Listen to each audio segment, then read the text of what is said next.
ఏం మాయ చేసావు నా కొడుకుని? ఇంటి పనులన్నీ వాడే చేసేస్తున్నాడు.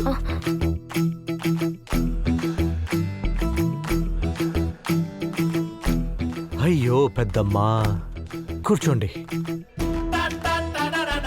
నిదానంగా కూర్చోండి. పొద్దు పొద్దున కోపాలతో ప్రారంభించకూడదు, వేడి టీ తోటి ప్రారంభించండి.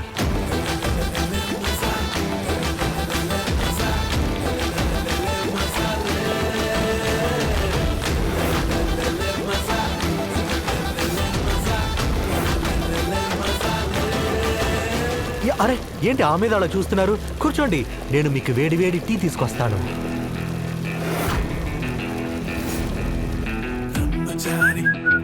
పెద్దమ్మా, వేడి వేడి టీ తీసుకోండి.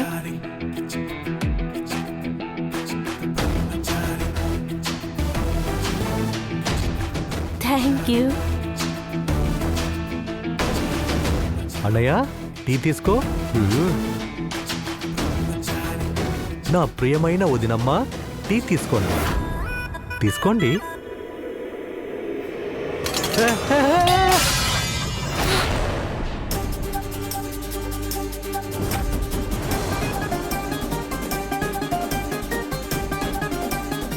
ఇప్పుడు మరిది గారు నన్ను బాగా తిట్టేస్తారేమో.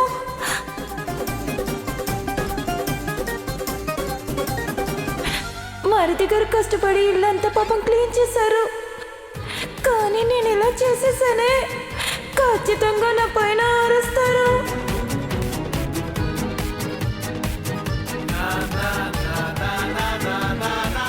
ఇక్కడ చూడే, ఇక్కడ నిన్ను ఎవరు కాపాడలేరు. నీ ఇంటికి వెళ్ళటానికి రెడీగా ఉండు.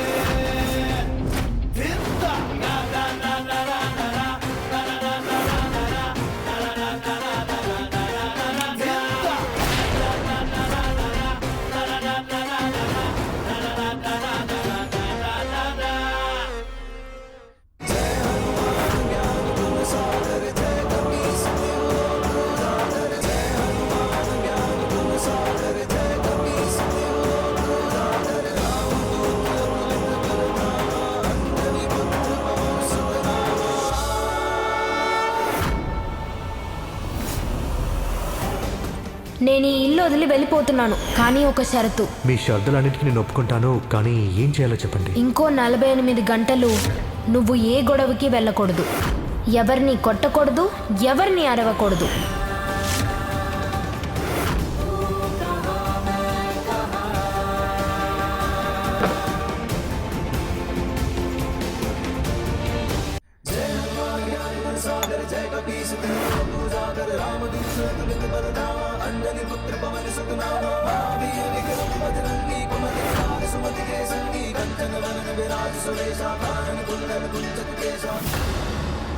ఓరి దేవుడా, ఏం కర్మరా నాయనా ఇది.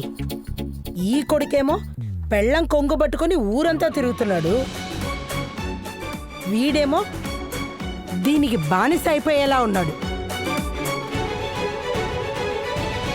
సూరజ్, సూరజ్, బయట ఎవరో పిల్లలు వచ్చారు, వాళ్ళని నువ్వే రమ్మన్నావా? కవ్య, ఇది క్లీన్ చేయి. ఓకే పిల్లలు, ఈ రోజు కరాటే క్లాస్ మీరందరూ రెడీయా? గుడ్. మొదటిగా చేయాల్సింది అండ్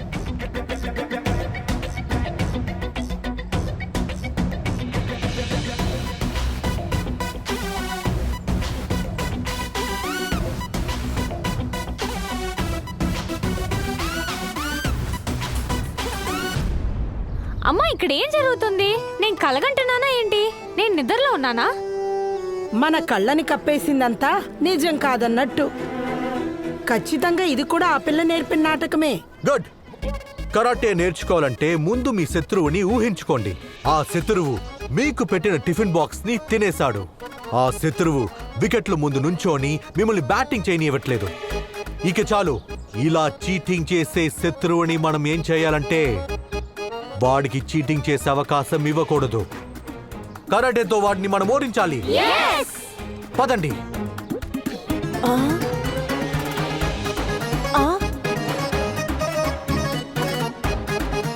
చాలా బాగా చేశారు పిల్లలు.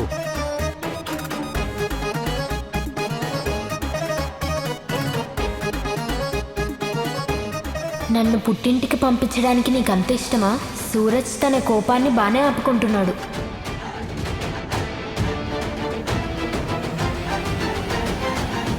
చూసావా అమ్మా, మనం మార్కెట్లో కొన్న చున్నీ కూడా ఇంత త్వరగా రంగుపోదు. మన సూరజ్ అన్నయ్య అంత త్వరగా మారిపోతున్నాడు.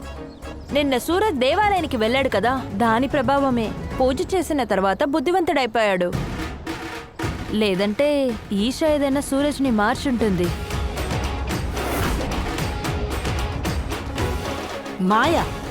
మాయా మంత్రం వశీకరణ అంతా చేసింది నా కొడుకు పైన.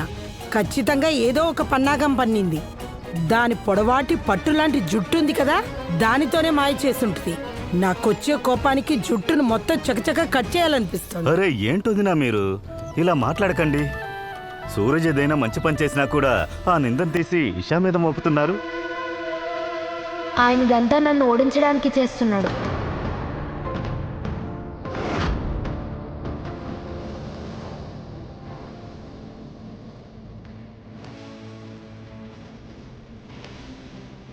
ఇంకో 48 గంటలు నీ గూండా పని వదిలేసి నువ్వొక మామూలు మనిషిలాగా ఉండాలి. నువ్వు ఇది చేస్తే చాలు, నేను నీకు మాటిస్తున్నాను. 48 గంటల తర్వాత నా ముఖం నీకు ఎప్పటికీ చూపించను.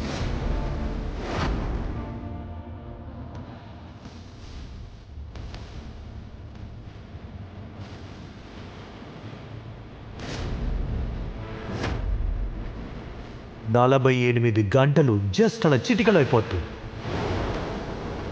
ఆ తర్వాత నేను నిన్ను సంతోషంగా సాధనొప్పుతాను.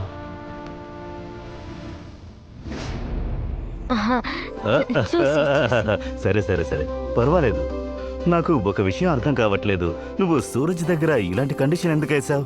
మామయ్య, నాకు చిన్నప్పుడు నారింజీ మిఠాయి తినే అలవాటు చాలా ఉంది. నేను ఎంత ప్రయత్నించినా నారింజీ మిఠాయి తినలేకుండా ఉండిపోయాను. అప్పుడు మా అమ్మ ఏం చేసిందంటే, నీకెన్ని నారింజ మిఠాయిలు తినాలనిపిస్తుందో అన్నీ తిను, కానీ ఒక షరతు.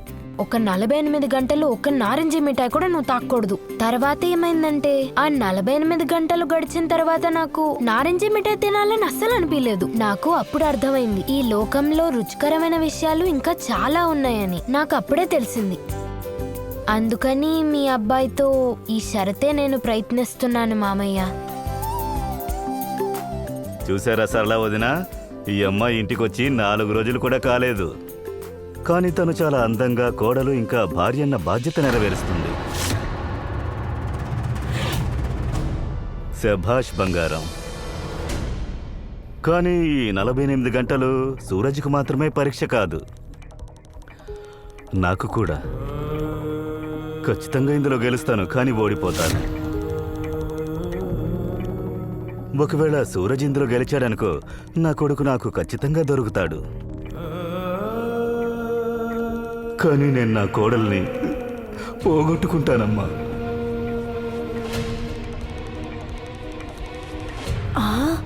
ఆ తరువాత నువ్వు ఇంటి నుంచి వెళ్ళి తీరాలిగా.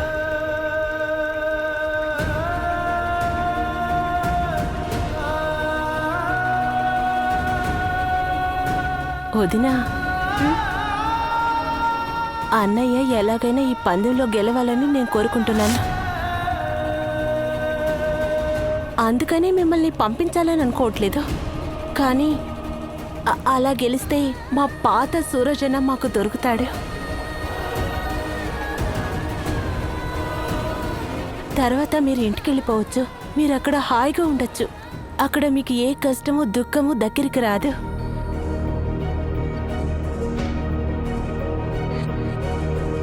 ఇది ఇద్దరికి మంచిది.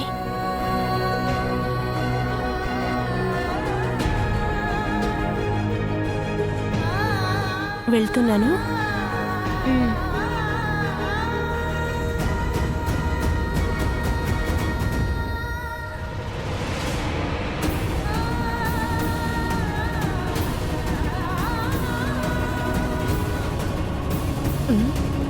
నా కొడుకు రౌడీలా కనిపించిన వాడి మనస్సు వెన్నెలాంటిది. అందుకే ఈ మాయలేడి వేసిన షరతులన్నిటినీ పాటిస్తూ భరిస్తున్నాడు.